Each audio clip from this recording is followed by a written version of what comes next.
What's happening?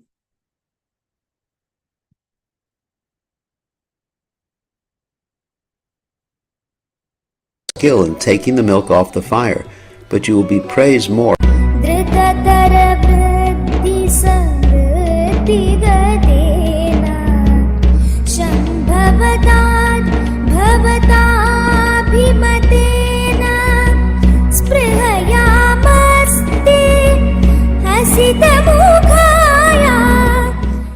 Gopal Champu, Chapter 8, Binding Krishna.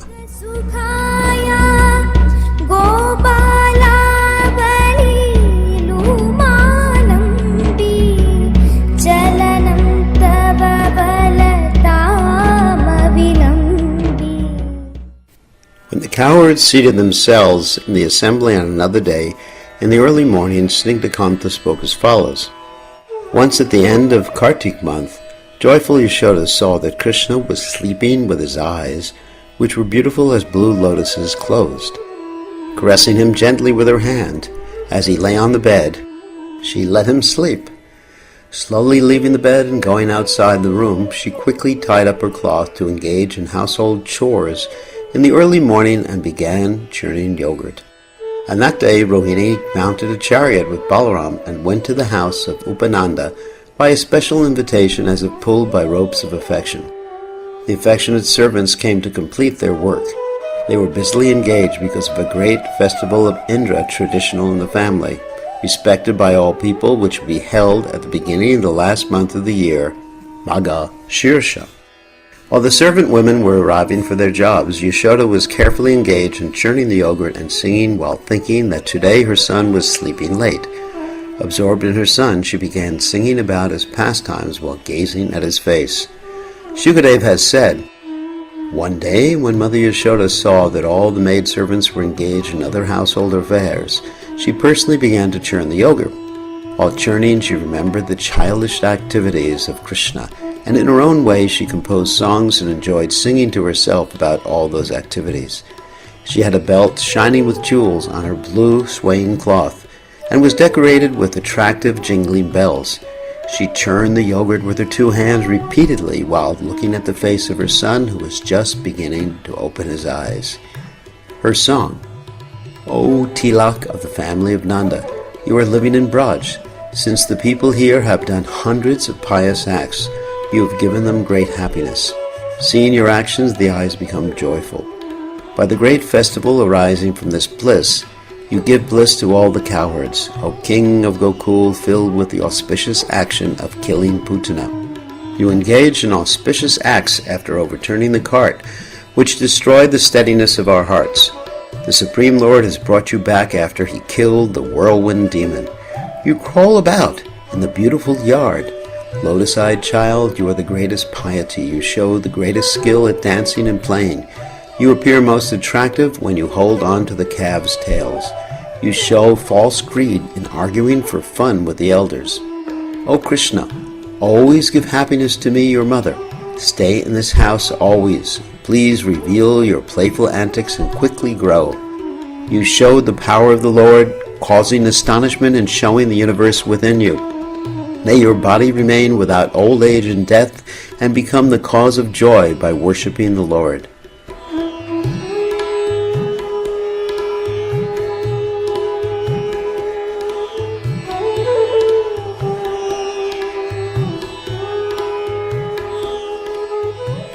The ocean of beauty woke up and immediately began crying.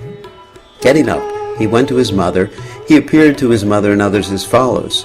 Breathing heavily, bending his limbs, rubbing his eyes, he cried, Mother, Mother. Hearing the sound of churning, he walked on faltering feet to his mother. When Krishna stopped the movement of the churning rod with his soft words filled with affection, caused by his mother's caring attitude, Yashoda fed the infant milk. When the milk flowed from Yashoda like monsoon rains, Krishna was like the chataka bird drinking those showers. When Krishna had only half finished drinking, Yashoda, thinking that the milk on the next room may be boiling over, put Krishna down and went to the other room, thinking that she may drop him since she was moving very fast.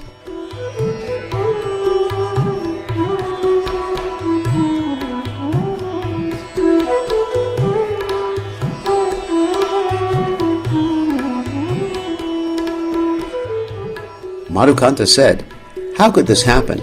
How could she be thinking of leaving her son, who was becoming thin from hunger, since she was the spotless example of love for her child?" Snigdhakanta spoke with a smile. "First hear this, since Yashoda was the perfection of motherly affection." Madhukanta said, "What is that?" Snigdhakanta said, "His parents thought, 'This is my son,' and from birth had possessiveness with complete disregard for their own bodies and houses. Brahma has said the following concerning all the people of Braj, what to speak of his parents. So what is left for you to give these devotees of Vrindavan, whose homes, wealth, friends, dear relations, bodies, children, and very lives and hearts are all dedicated only to you?" Srimad Bhagavatam, 10th Canto, 14th Chapter, Text 35. Since the milk and yogurt were for Krishna, they were even more attractive than Krishna. This is the special nature of her love.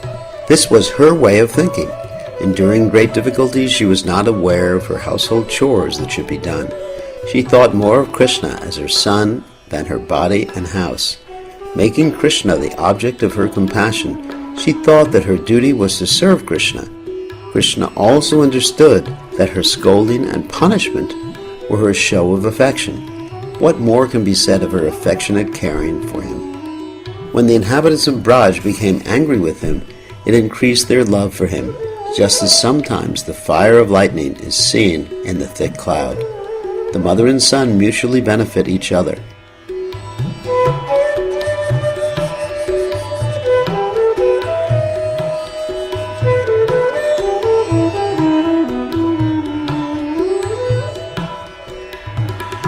When she went to take the milk off the fire, she spoke in joy.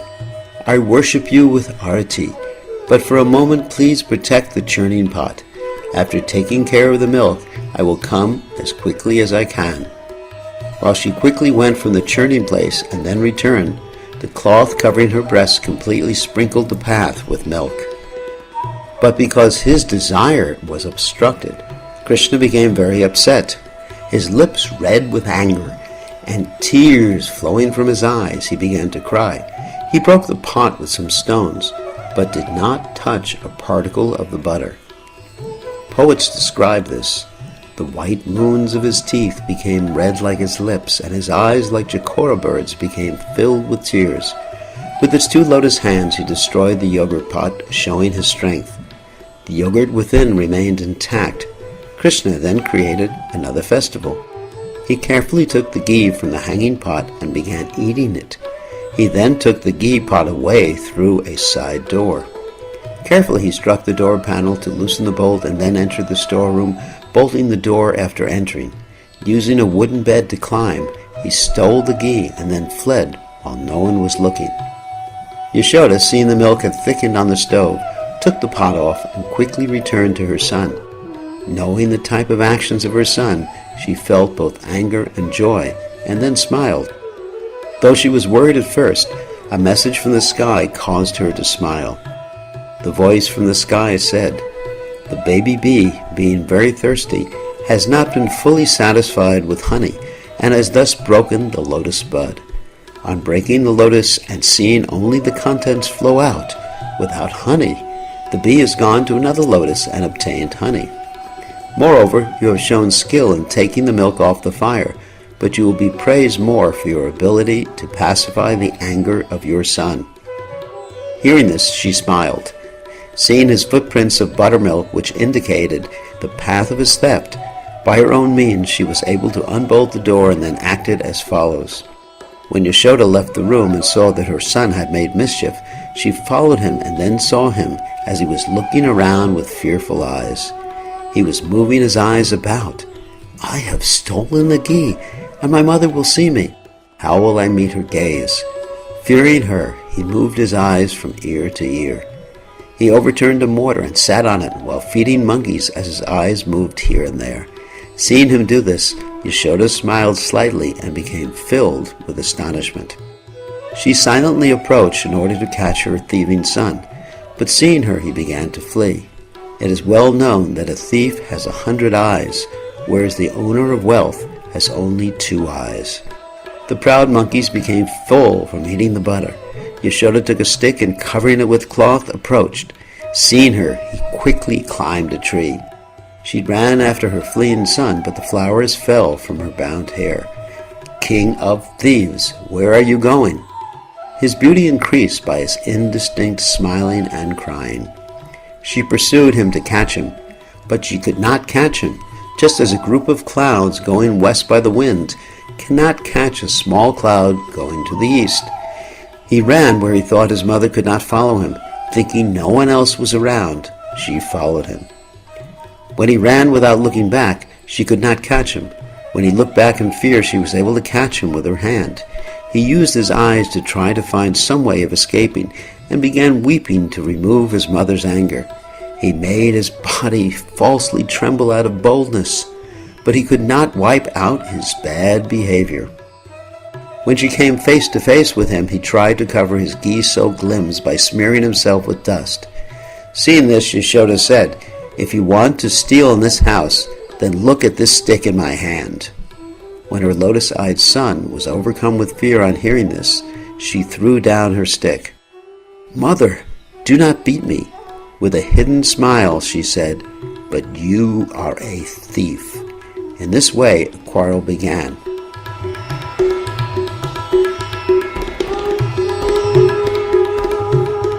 "Ah, you are the king of thieves.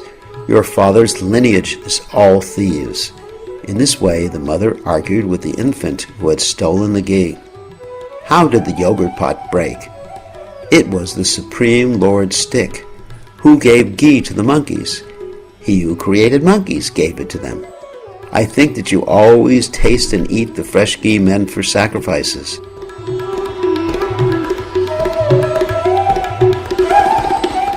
After Yashoda scolded the infant as a thief, her heart softened.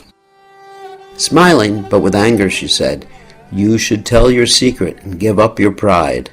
When his mother said this, her son began weeping. "When you ran quickly, the pot broke because of being struck by your anklets. What is my fault in this?" Inspired by the Lord, the monkeys entered the house to steal. When they pulled at the ghee, I caught it. What is my fault? Seeing you holding a stick, I ran away like a thief. Seeing that I was frightened, you tried to mercilessly beat me without justice. Yashoda spoke with repentance. O best of thieves with clever words, though you are the son of the king of Braj, you are fond of monkeys and have the nature of a monkey. Fearful and to give fear to his mother, he said, "If I am a monkey, then I will go to the forest and stay there." His mother began to worry with fear. Who can understand him? A proud child will do this. I must tie him up to prevent this, since I am alone and I cannot continue to pay attention to both the house and this child. But she spoke aloud. O thief who bewilders everyone with your restless eyes, do not think of avoiding me. After binding you up, I will go to the house quickly. If you show your strength, then steal something else. When she began tying him up, he became so angry that he breathed with a hissing sound. He said, "Rohini, where have you gone with Balaram? Because you are not here, she is binding me up. Please come quickly." Because Rohini was far away, she could not hear, but other women who were neighbors, who had previously scolded him, heard his cries and came. They laughed and said, "Has he done anything at your house?" So that she would remember her own previous words. Ignoring their words, she took an old string from her hair and began binding him around the waist to the mortar near the outer door, just as Rudra's followers bound up Daksha to teach him a lesson. But the string was 2 fingers too short. She took another silk string from her hair and tied the two together, but still the string was 2 fingers short. Even when the other women gave up the churning rope, she could not tie him up. Just as a cloud touching a far mountain appears not to touch it, so the rope around his waist appeared to be 2 fingers too short. The other women laughed and said, "O Yashoda, we told you previously that he makes the original thief Kalpalaka tremble by his great power of bewilderment. He shows himself to be a thief, taking joy in eating stolen goods." She said, "He was born at the wrong time, thus he does not know good from bad. But I think you have been put under a spell, since internally You are prejudiced against him, but externally you show yourselves differently." Laughing, they said, "Falling at your feet, we swear that we are not under some amazing spell." She then began to think, according to Garga's words, the Lord's powers are covering this boy, and he does not know what is happening. She repeatedly brought churning ropes from the women's houses to see the limits of astonishment and tried to bind him up, but found no way to do so. Attempting to bind her son, she found no end in this endless task. Perspiration flowed over her limbs and her hair became loose. As much as Krishna made efforts to show his stubbornness, Yashoda's attempts became useless, as if under the influence of bad planets. It is understood that when his mind became moved by her fatigue, he became bound up by the first 2 ropes alone. All the other ropes became unnecessary. The performer of actions, Yogamaya, acting according to his desires, created this incident for his mother, which appeared like some illusion. Yogamaya performed such acts daily. Having tied up Krishna, she lengthened the rope with the other ropes and tied him to the mortar.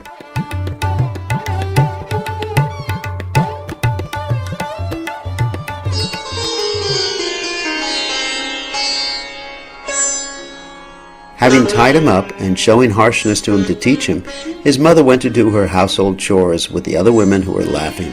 She placed other boys around him to protect him. When the women left, he pretended to cry for a while.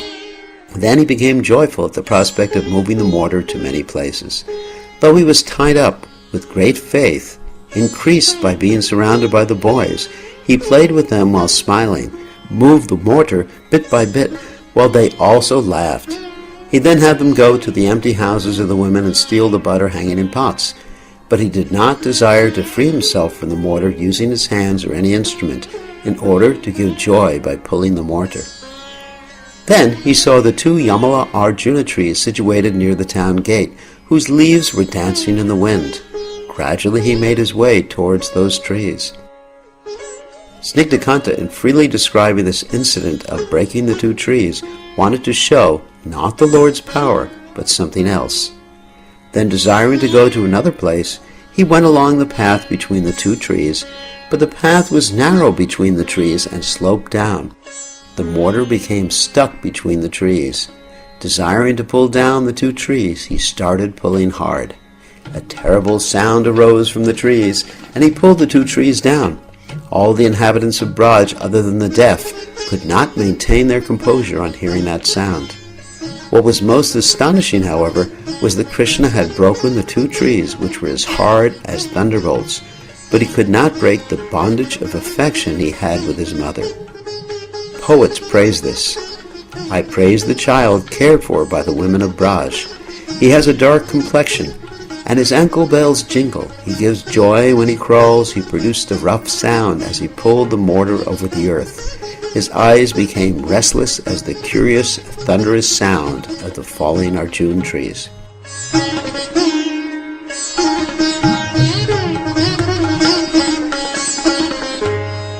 Hearing the fearful sound of the falling trees, the inhabitants remained in a fainting condition for a muhurta. Only the boys around Krishna did not faint. Experiencing the height of sweetness of his pastimes, they did not become frightened and remained immobile like painted pictures. Hearing that sound from far off, the villagers speculated on its origin and went towards the place. Arriving all at the same time and full of anxiety, they conversed with each other. How have those trees fallen without wind, without rain, without thunderbolts, without an attack by elephants? How is it possible for someone to uproot the trees when there is no one here?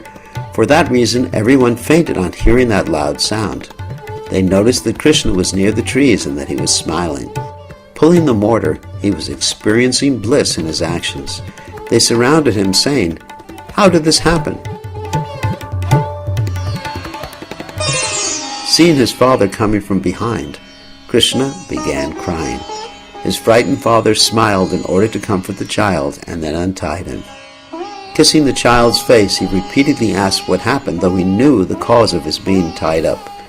"Where is the rascal who has tied you to the mortar?" Attached to his father, he approached him after some time and whispered in his ear, "Oh, Father, Mother did this." Yashoda, after recovering from fainting and repenting what she had done, told Nanda everything. Thus he already knew. But he did not want to say anything suddenly to Krishna while alone with him. Not with disrespect, but out of ignorance of the details, he asked the other boys, "How did this happen?" The boys spoke. Krishna went between the two trees in order to go to a wider space for playing, and pulled the immovable mortar by its base in a crooked manner. He produced a cracking sound in the trees and then suddenly made them fall to the earth.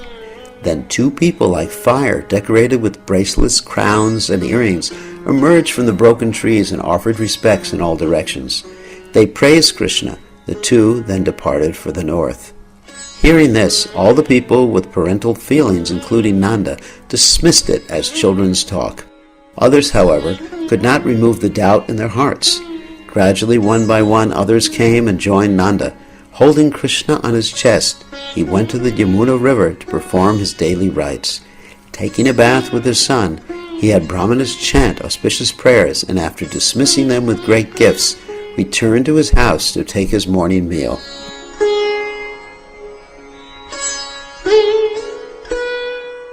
Being unhappy because of separation from Krishna, and ashamed of having tied him up, Yashoda did not come out of the house and did not talk to other women in the house.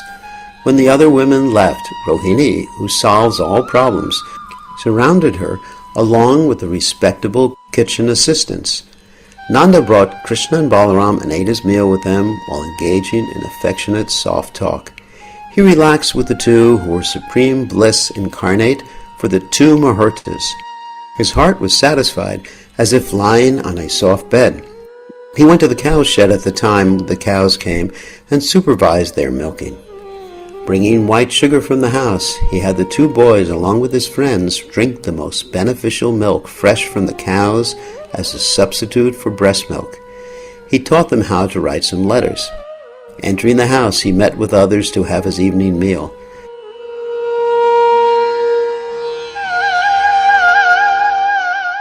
Desiring unbroken happiness for his son, the head women, including Rohini, the jewels of their families, came and made a request. "O king, Yashoda has not eaten all day and she does not speak to anyone. Seeing that, all have also followed her example." Nanda spoke with sadness and a smile. "What can we do? After showing anger, one should regret one's fault."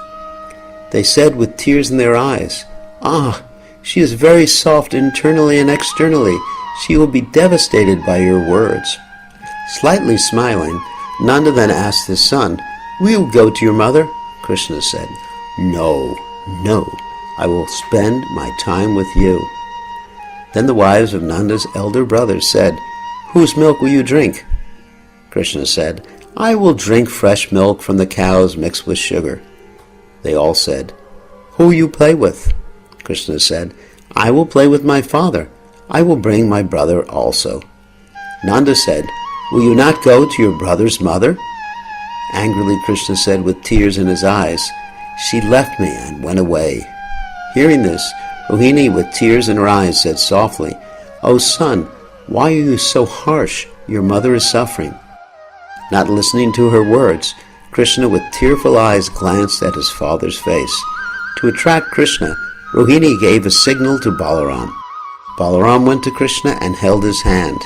Krishna rejected his hand and went to the lap of his father and held his arms around his neck, looking at Nanda's tear-filled eyes and bringing Nanda under his control.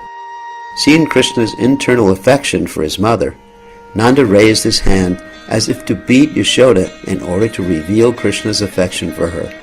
"O son, if you agree, I will beat her." Krishna could not tolerate this and blocked Nanda's hand. Smiling again, Nanda, showing great compassion because of his parental affection, and understanding the heart of Krishna's mother, said, "O son, if your mother is in this condition, what will you do?" He spoke while smiling, indicating that she would die. Because of his childish nature, Krishna immediately became anxious for his mother. With tears in his eyes, he said, "Where is mother? I must go there." In anxiety, he went to Rohini's lap. While all were noisily laughing, Rohini, who bestows the greatest happiness, took him and entered the house. He hugged his mother's neck while crying in joy. She kissed the child's head and made sounds like a cow. With melted heart she sobbed, making all others there sob. Yashoda pacified the women with comforting words, and a slight glow appeared on her face. She appeared healthy with a beautiful face, and satisfied her child with breast milk. With the other helpful women, she fed him and Balaram.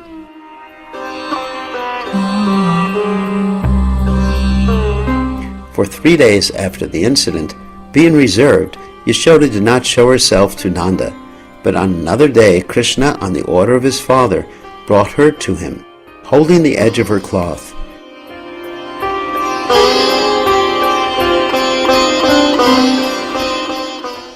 From the day that he was bound, the women of Braj called the beautiful dark child Damodara in a joking way.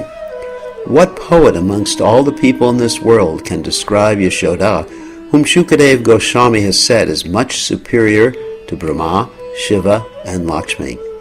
The drum roll of her fame, announced by Shukadeva, wanders throughout the 3 worlds with great renown.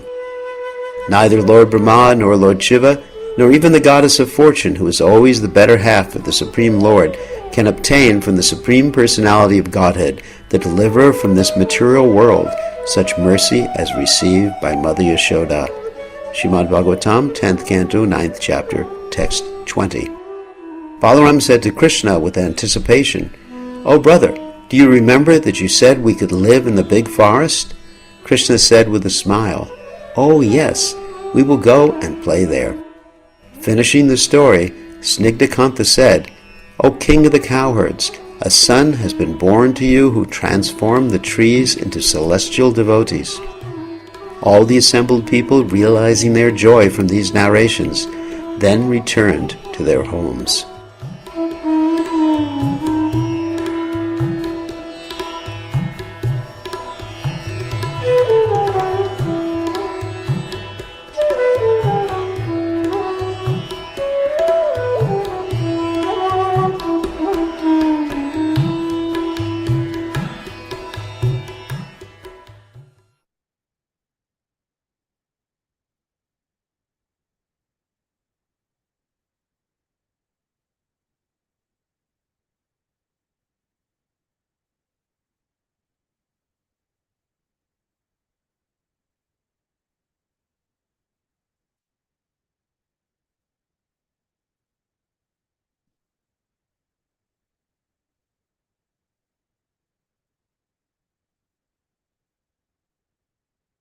Govinda Jaya Jaya, Gopala Jaya Jaya, Radha Ramana Hare Govinda Jaya Jaya, Govinda Jaya Jaya, Gopala Jaya Jaya, Radha Ramana. Krishna's pastimes of stealing butter. Krishna's pastimes of crawling about and drinking his mother's breast milk gradually stopped. Soon, he walked on his lotus feet and started stealing butter. Is there anyone who did not feel unlimited bliss when the Lord, who is the very source of bliss, enacted his childhood pastimes? One day, when no one was looking, Krishna began his pastimes of stealing fresh butter. Startled upon seeing his own reflection in a jeweled, inlaid pillar, he shivered in fear and said, "Oh, dear brother, do not tell mother. I will save some butter for you, and you may enjoy too." Watching her mischievous son from a hidden place, Mother Yashoda heard these sweet broken words with great relish. Then she innocently appeared before Krishna and Rama. Pointing to his effulgent reflection, Krishna said, "Oh, Ma, being very greedy, this boy came here today to steal your butter. Although I forbade him, he did not listen to me, and when I got angry with him, he also got angry. But I am not at all greedy for butter." One day, while Yashoda was outside the house engaged in some domestic activities, inside the house, Krishna stole butter again. When Yashoda returned and called out, "Oh, my darling Krishna, where are you and what are you doing?" Hearing her, Krishna became afraid and stopped stealing butter. Pausing for a moment, he answered. "Mother, my hand started burning from the shining effulgence of my ruby bangles, so I stuck it in this butter pot to relieve the pain." Pleased by her son's clever words, Yashoda said, "Hey, Vatsa, please come sit on my lap.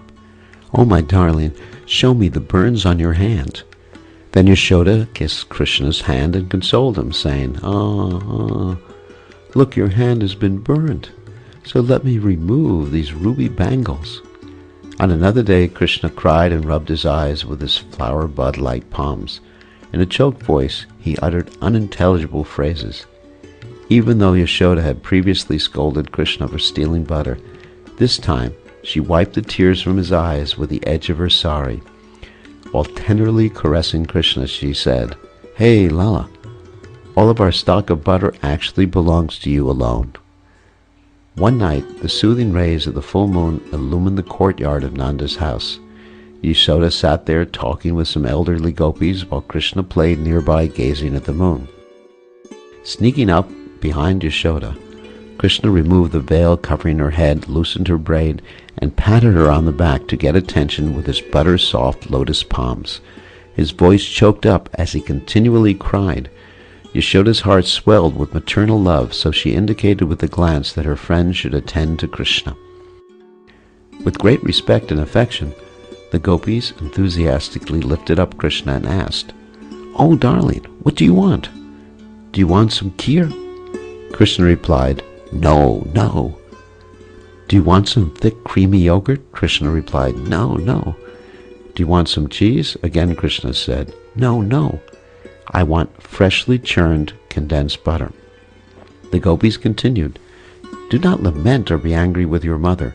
What do you mean by condensed butter?" Pointing his little index finger to the full moon, Krishna replied, "I want that freshly churned condensed butter." The elderly gopis said, "Oh, Vatsa, do not mistake the moon for a huge piece of butter. It is a Rajahamsa, royal swan, gliding across the lake." Krishna said, "Then give me that Rajahamsa so I can play with him. Quickly catch him before he reaches the bank of the lake." Full of anxiety, Krishna kicked his legs and cried loudly, "Gimme, gimme!" While Krishna showed his childish antics, some other gopis said, "Oh, darling, they have lied to you. What you see is not a Rajahamsa, but it is the moon hanging in the sky, and it is called Chandra." Krishna said, "Then give me that Chandra. I really want it so I can play with it. Right now, get it."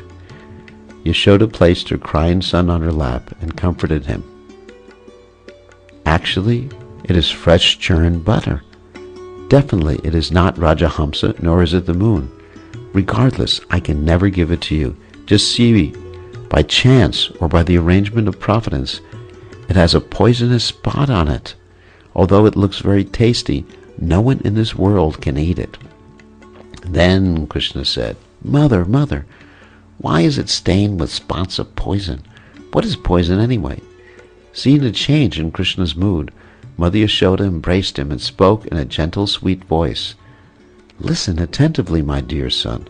There is an ocean of milk called Ksira Sagara." Krishna said, "Mother, please tell me about that. How many milk cows made that ocean?" Yashoda said, "Darling, the milk ocean was not made by cows."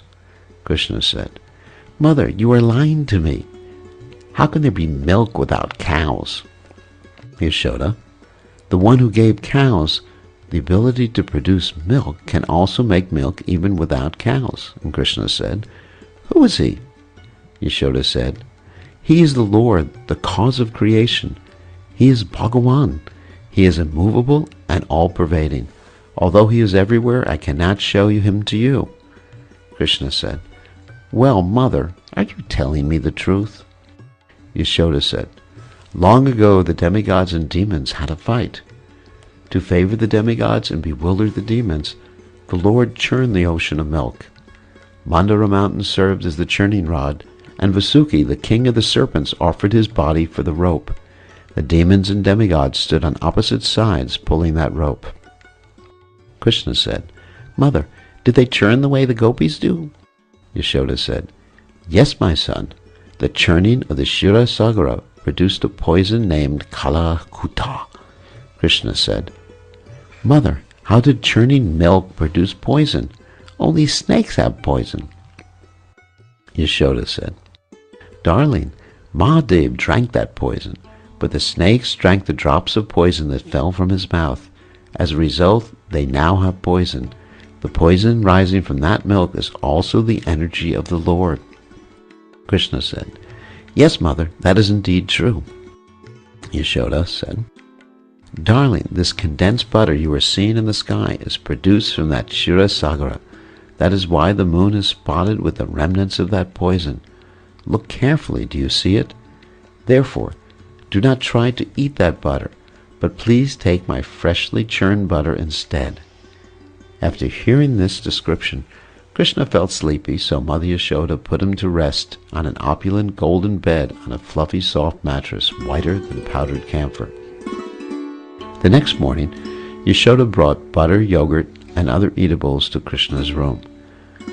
Lovingly fondling his body, she said, Wake up!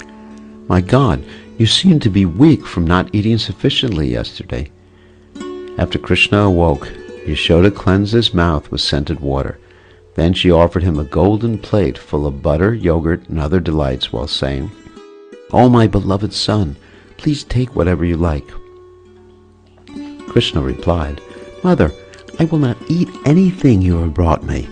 Last night you lied to me and put me to sleep, and I felt very distressed due to hunger." Yashoda said, "Krishna, if you went to sleep, then who stole the butter?" Krishna replied, "Mother, when did I steal your butter? You are lying." With his charming transcendental pastimes, Krishna continually captivated the heart of Mother Yashoda. Sometimes, while roaming in the courtyard, Krishna caught a stray calf, put it on his lap, and kissed it with his lotus mouth. Seeing this, Yashoda felt both pleased and apprehensive. In the pasturing ground, Krishna sometimes grabbed the tail of a calf. Startled, the calf would jump up and run away, dragging Krishna, dressed only by the wind, behind him. Thus the uncovered Brahman, personified, stole the hearts of the Brajabasis. Sometimes Krishna smeared cow dung all over himself. Seeing it as musk covering his body, the Brajabasis enjoyed a festival of beauty. How can there be any inebriety in the one who is beauty personified? At other times, Yashoda tied a very attractive turban on Krishna's head and dressed him in gorgeous yellow garments. After marking his body with tilak, the color of Gorochon, she would anoint his lotus eyes with soft kajal. Adopting the mood of an ordinary mother, Yashoda placed her saliva on Krishna's forehead to prevent people from casting an evil eye on her son, whose sublime elegance enchants the entire creation. While playing in the courtyards of the gopis, Krishna often wore a necklace of tiger nails set in gold and a waist belt bedecked with costly jewels. Once the Braja gopis talked amongst themselves. "Krishna brings good fortune wherever he goes, and his presence makes everyone's life glorious. Who in this world is not enchanted by the frivolous and amusing childhood pastimes of Krishna? Who could not appreciate these mirthful activities?" Rather than getting upset, they felt the greatest happiness whenever Krishna broke their clay pots and stole their butter. Still, the housewives of Vrindavan pretended to be angry and complained to Yashoda about Krishna's stealing. In a mixed mood of love and laughter, the gopis warned Yashoda, "O Queen of Vrindavan, Yashoda, in the future you will suffer for the mischievous acts of your son. Although now your son is like a young sprout with tender leaves, already he is disrupting the whole creation. But be careful, in the future, when this tender sprout grows into a tree full of leaves and branches, he will bring you tremendous pain. Now your boy's adventures are just beginning, but by nature they are forever expanding. Your son's naughty behavior will soon destroy our own village. We have no idea what mischief he will do next. Before our cows have been milked, your son unties the calves and makes them drink all the milk. If someone tries to rebuke him, he simply smiles sweetly, and that person immediately forgets all his anger. If we keep our butter in a dark storeroom, he uses his natural effulgence to easily find and steal it. But instead of eating it himself, he takes great pleasure in feeding it to the monkeys. When the monkeys reach their fill and are unable to eat any more, Krishna breaks the pot and throws the butter on the ground.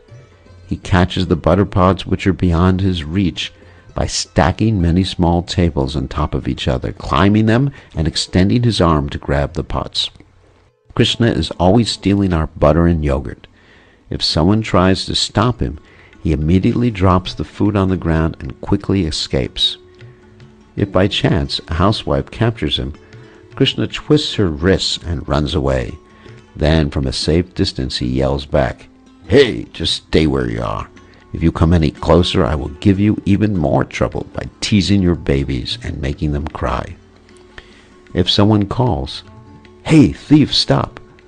Krishna becomes angry and shouts, "You are the thief. This house is mine, and everything in this house belongs to me." In the morning, we spread a fresh layer of clay on the outer walls of our houses and paint beautiful designs on top of it with powdered limestone.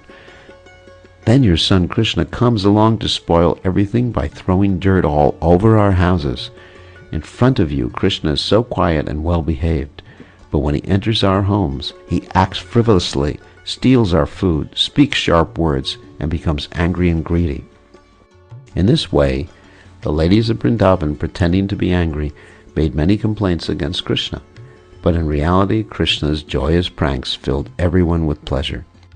When accused by the gopis, Krishna feigned innocence and shed false tears. Though culpable for his immoral acts of stealing and offending the villagers in various ways, Krishna tried to minimize his misdeeds by speaking very sweetly. Responding to the charges of the gopis, Krishna said, "Mother, none of these ladies have any affection in their hearts. They are not speaking a single word of truth. Actually, they are all liars, and they have given up their human dignity. Whenever I see them or their sons, I feel completely happy because of the natural affection I have for them. I regularly visit their homes every morning at sunrise. So, Ma, knowing my motives, you can easily understand they are deliberately telling lies. You should not believe them at all. Mother, since you are my worshipable superior, from now on I will not visit my friends any more." Saying this, Krishna sobbed and cried.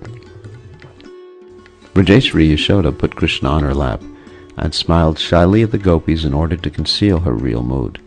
Then, just to please Krishna, Yashoda said, "You gopis are all telling lies. Only Krishna is telling the truth. He is just an innocent boy, so how could he possibly do such things? I think you have already scolded my son sufficiently." After saying this, Yashoda spoke affectionately with the gopis.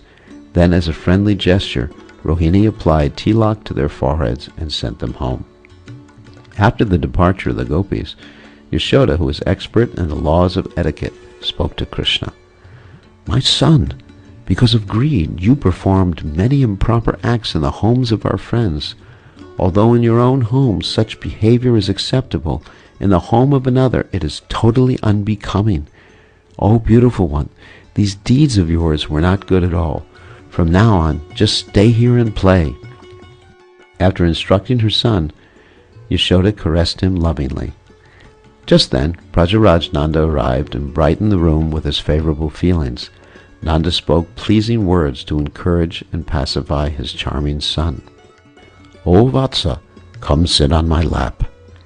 Leaving Yashoda's lap, Krishna climbed up on Nanda's lap and wrapped his arms around his father's neck. Then Krishna said softly, "Why is mother chastising me for nothing?" Nanda responded, "What is this all about?" That fabulous boy of oceanic intelligence replied, "Mother, now tell truthfully what happened." Then Mother Yashoda recounted the misdeeds of Krishna by repeating the words uttered by the gopis. Pointing to Queen Yashoda, Rajaraj Nanda said, "My son is faultless. He has not done anything wrong. I always see him behaving nicely, by siding with those who make fun of him, and with those who showed envy toward my jewel-like son, You have wrongly accused my well-behaved son, and so you should be punished." Concealing his real mood behind these words, Nanda rebuked Yashoda and comforted his son. "Oh, my darling son, just stay in my lap and do not go to anyone else." Though hearing his father's words, Krishna immediately jumped off his lap, just like an unpredictable child, and quickly climbed on Yashoda's lap. Seeing this gave both parents a hearty laugh.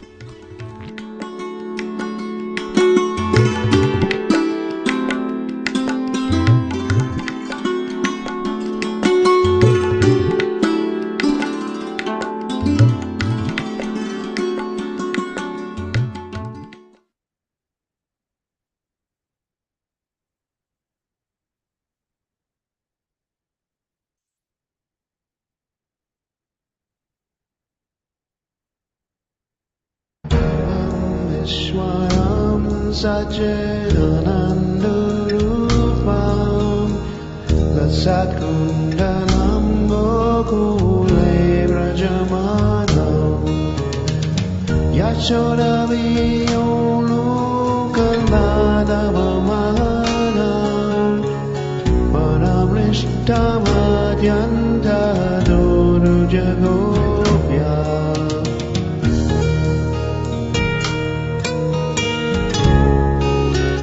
Chapter 6. Binding Sri Krishna. Deliverance of the Yamal Arjuna trees. The following episode occurred one day during Krishna's transcendental pastimes in Gokula. Though any number of maidservants could have done this chore, Yashoda tactfully engaged them elsewhere in order to show her expertise in preparing butter. With her own hands, which appeared as soft and elegant as lotus flowers, Yashoda personally churned butter for her beloved boy.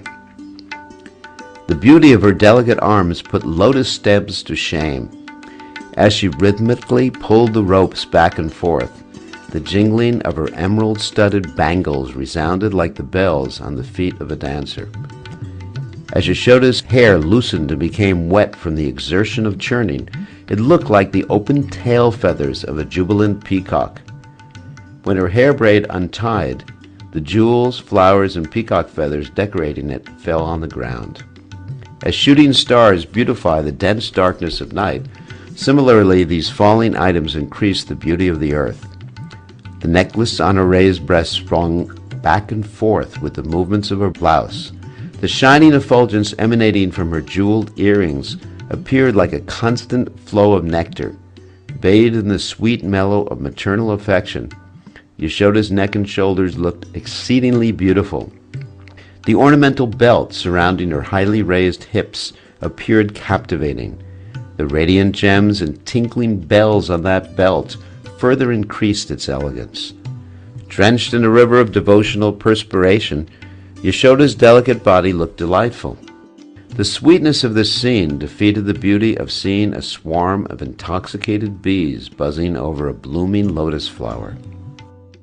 A loud sound, resembling the roaring of the ocean, rose out of the wide mouth of Yashoda's butter pot. The drops of yogurt spilling out of the pot and falling on the golden border of Yashoda's sari made it look even more attractive. As Yashoda passed the time remembering Krishna, she recalled the enchanting look in her son's eyes whenever he got caught stealing butter. At that time, he would proudly say, "Mother, you should know that I am expert in this art of stealing." Krishna felt hungry and anxious to drink Yashoda's breast milk. In a threatening voice, Krishna said, "Either you stop to feed me, or I will break the churning pot." Suddenly, the one who churns the hearts of everyone in creation forcefully caught the churning rod. Yashoda stopped. She sat Krishna on her lap and happily fed him. While gazing at his loosely hanging curly dark blue hair, Yashoda's heart swelled with appreciation of Krishna's wonderful, gentle nature. Just at that time in the kitchen, some boiling milk foamed up in a pot. Fearing that it might spill over, Yashoda left her son and ran to the kitchen. This deeply pierced the core of Krishna's heart. Becoming angry, he picked up a rock and broke the butter pot. Churned butter flowed in all directions across the floor. In a fearful yet playful mood, Krishna ran through the butter and romped from room to room, engaging in more mischief. Stealthily entering the milk storeroom, Krishna quickly ate small amounts of freshly churned butter from various pots. From relishing his favorite food, he soon felt satisfied and gave up his anger. Then Srihari, who was worshipped by all the demigods, snatched a pot of butter and ran into the courtyard. The pastimes of Krishna enjoyed at this time appeared to be classic performances on a dramatic stage. While standing on a grinding mortar in the courtyard and anxiously looking around for Mother Yashoda, Krishna fed fresh butter to all the assembled children and monkeys. The fortunate Yashoda, whose jewel-like son benedicts the entire creation, took the boiling milk off the stove and returned to Krishna. The fame of attaining Krishna as her son enhanced the brilliant beauty of Yashoda's body. She wanted to embrace her son and console him, but not finding him there, she became morose. In a mood of lamentation, she frantically searched everywhere for Krishna.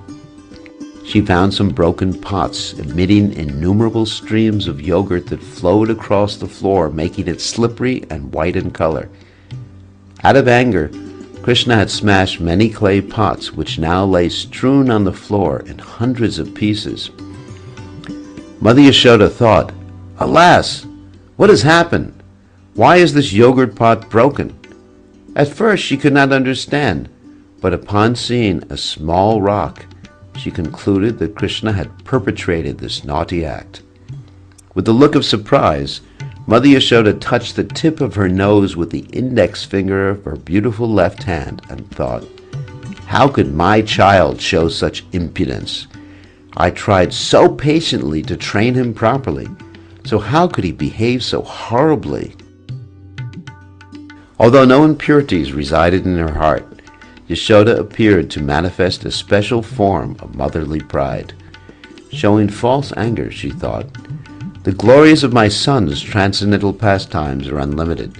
His every action increases his own pride and pleasure while simultaneously creating a festival for one and all. He derives boundless happiness by his constant pastimes of stealing."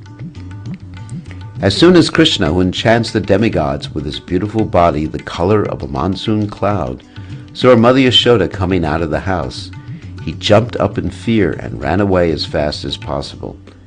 Expertly understanding the human-like nature of her son, Yashoda chased after him, calling, "Stop running! Stop! Oh, you foremost cheater in the world!" Krishna kept looking fearfully back over his shoulder while running away from Yashoda. Though Yashoda felt fatigued and mentally distressed, her body, arms, and legs looked very beautiful as she pursued her mischievous son. Full of pride and anger, Yashoda continued shouting to Krishna, "Stop, you thief and liar! How can you carry on like this? Where are you going? Just stop running and stand where you are." Krishna said, "I will stop if you drop your stick." After saying this, Krishna stopped running away, but kept a safe distance from his mother. Yashoda said, "If you are so afraid of being punished, then why did you break my yogurt pot today?" Krishna said, "I will never do it again. Now just drop the stick from your hand." Yashoda's mind turned into an abode of amazement as she tried to approach her son. But seeing her angry mood, Krishna quickly ran away again while speaking in a distressed tone. "Mother, please drop that big stick and do not punish me. O sinless one, if you do this, I will come to you." After hearing Krishna's innocent appeal, Yashoda dropped the stick. Seeing this, Krishna stopped running. Absorbed in watching Krishna's transcendental pastimes, the immortal denizens of heaven felt totally amazed. One can easily understand how powerful demigods like Lord Brahma, who lives for trillions of years, became upset and bewildered upon seeing Krishna's pastime of showing fear before his mother. They could not fathom how the Supreme Personality of Godhead, who is feared by fear personified, ran away in fear of a stick in his mother's hand.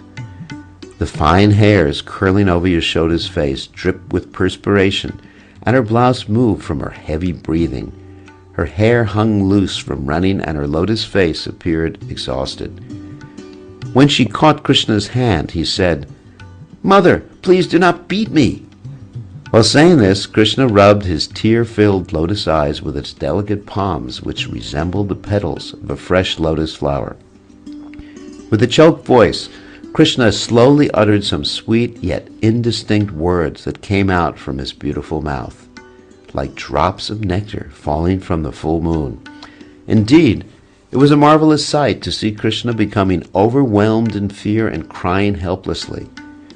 Yashoda thought, "If I do not bind him immediately, he may run away into the deep forest." Yashoda then brought a grinding mortar and considered how to bind the one of boundless glories. Observing this, Krishna beamed an attractive smile.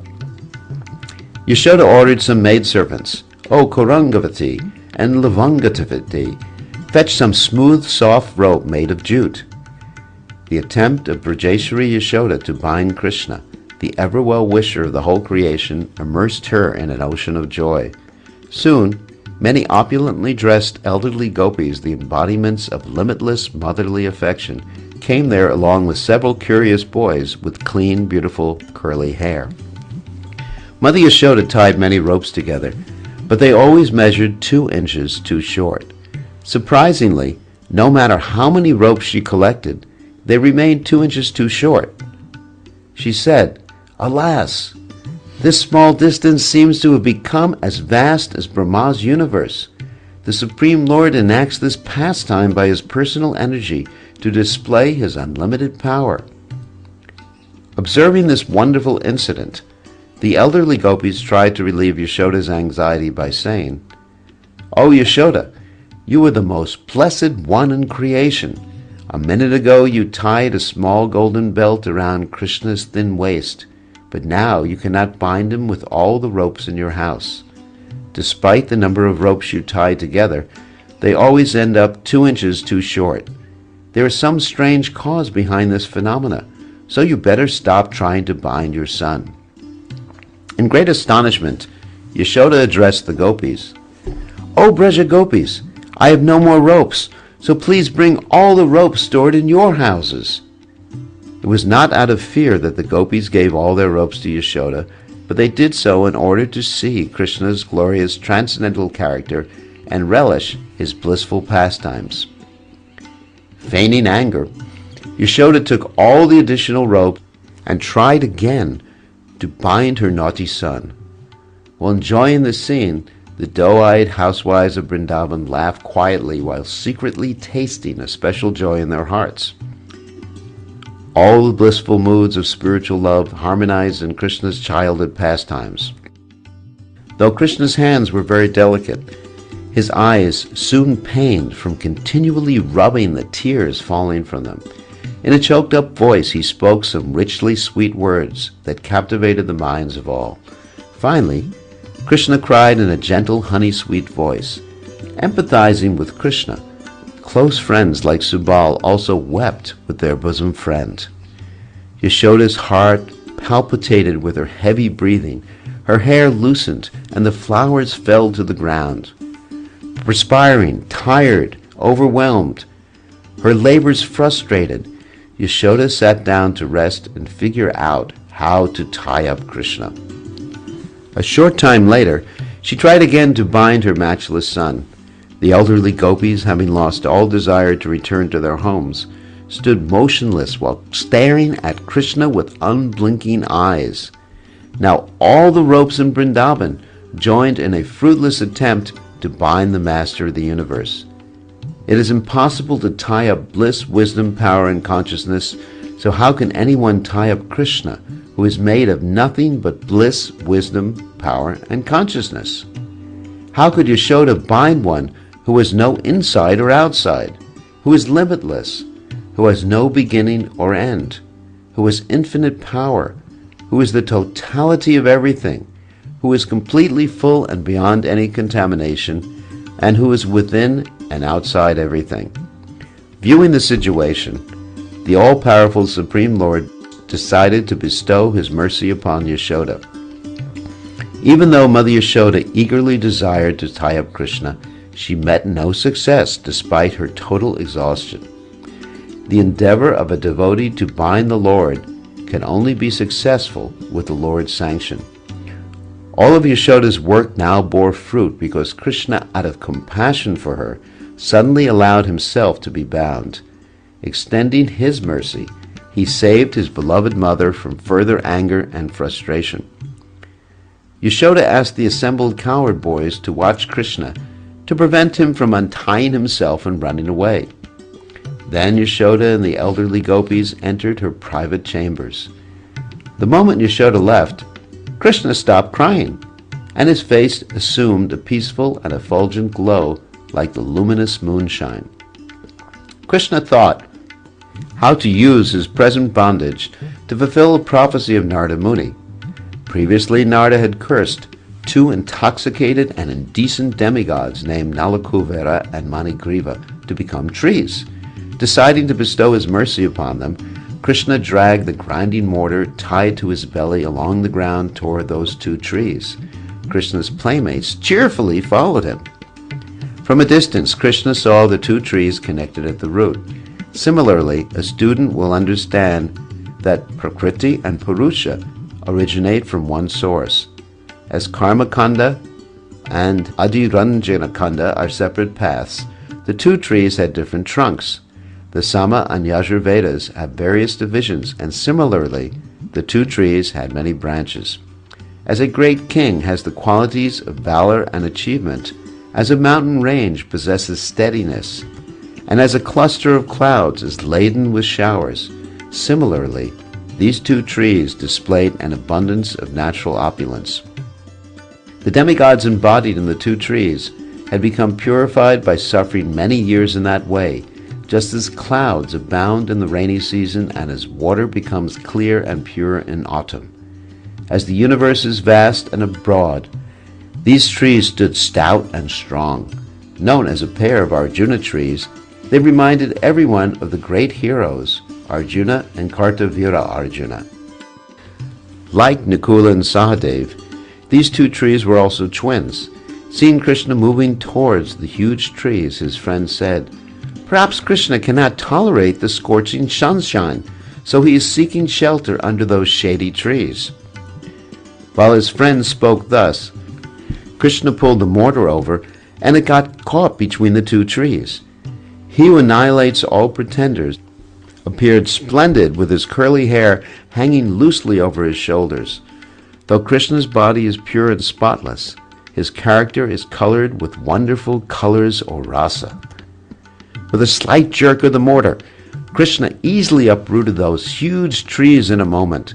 A loud cracking sound filled the air when the trees split open.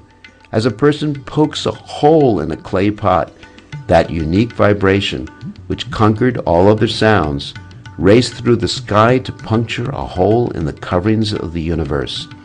The sound exactly resembled the terrible noise produced by the fierce thunderbolts crashing at the time of devastation. Krishna remained calm and joyful amidst the tremendous tumult. Krishna is eternally free, but he appeared to be bound to a grinding mortar. His character is eternally pure, but it was stained by his pastimes of stealing. Although he can liberate anyone trapped in material existence, he was bound by the loving affection of his mother. At that time, two effulgent persons emerged from the trees. Delivered from their curse, the two demigods offered prayers to Krishna. O embodiment of eternity and boundless bliss, you appear more attractive than a cluster of soft, beautiful, dark blue rain clouds. All glories to you. All glories to you. No one can understand the mysteries of your transcendental pastimes. You have appeared on earth just to enact your splendid spiritual sports. Along with your appearance came many mighty demons eager to fight with you. However, you always exhibited greater power and easily defeated them in an artistic fashion. Even though just a tender boy, you have personally uprooted these two massive Arjuna trees. You are definitely one without a second. You pour mercy upon everyone and bestow abundant affection to the fallen. As a common man enjoys different playful sports, you relish wonderful varieties of rasa in all your pleasantly artistic transcendental pastimes. Truly you are the embodiment of auspiciousness appearing in Vrindavan to benedict all the Brajabasis. The moon, lord of stars, becomes totally afflicted upon seeing the beautiful radiance of your moon-like face. The natural glow of your attractive lips surpasses the reddish color of a bimba fruit. You delight learned sages by cutting the dense vines of ignorance with the axe of your mercy. Human intelligence cannot penetrate the fathomless ocean of your transcendental pastimes, but one can attain your lotus feet by following pure devotees. The words of the lotus-born Brahma, the blue-throated Mahadev, and other demigods are always ornamented with descriptions of your transcendental qualities. While your effulgence alone displays complete and unlimited power, you personally perform various playful pastimes.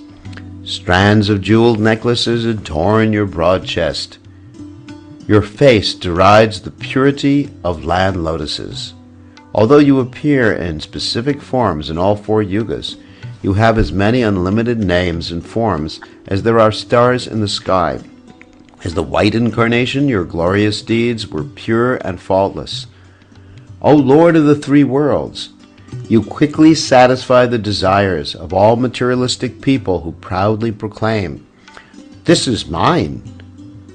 O Master, we offer our respectful obeisances unto you. In this whole creation, who can compare with you? You are one without a second. O Supreme Personality of Godhead, who is not bewildered by your illusory energy? O Enchanter of all minds, you astonish everyone with your matchless ability to do the impossible. O Bliss Personified, O darling son of Nanda Maharaj, as the crest jewel among all the immortals who wander through the pleasure groves of Vrindavan, you perform super excellent pastimes.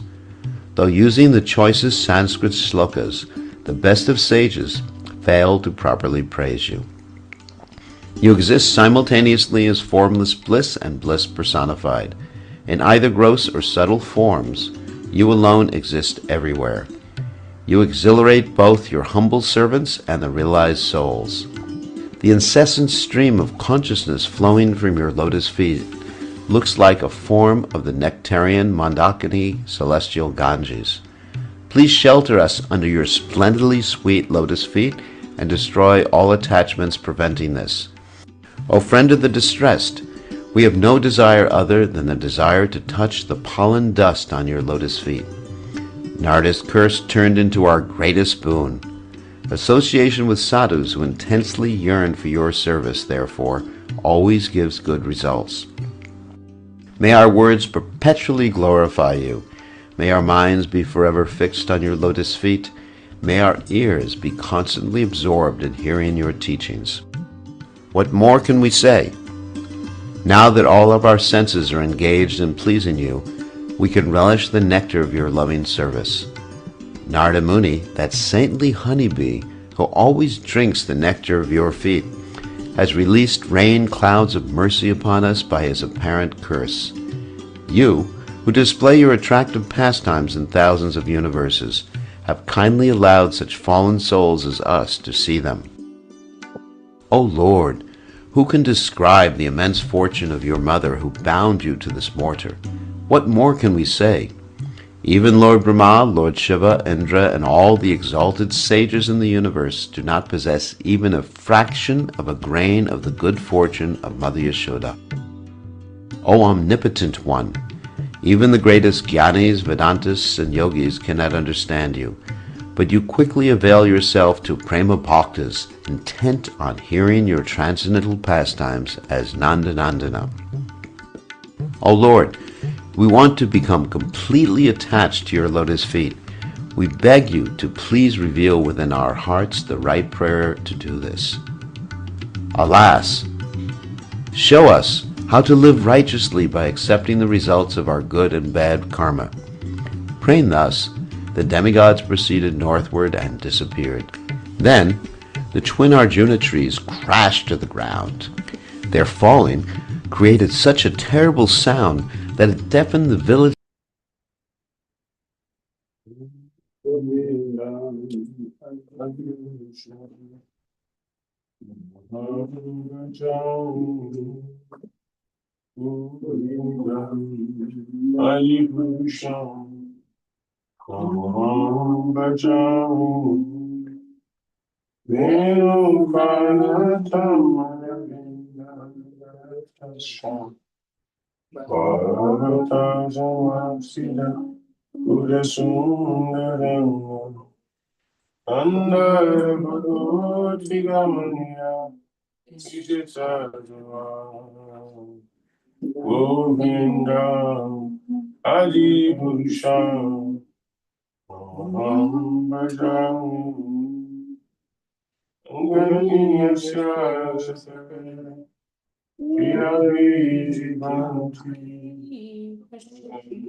Hare Krishna, Hare Hare Bol. Dear devotees, thank you all very much for your delicious prasad. Enjoy your Diwali. Happy Diwali to all of you. Please make prayer to the Lord today to get all your desire fulfilled. Hare Krishna. See you later. Hare Hare. Hare Krishna, Shila Gurudev. Thank you. Hare Krishna, Gurudev. Gurudev. Thank you so much. All right. Please accept my humble obeisances. Thank you. See you later. We're going for Guru Pujana and Damodara second. Hare Krishna. Hare Krishna. Hare Krishna. Hare Krishna.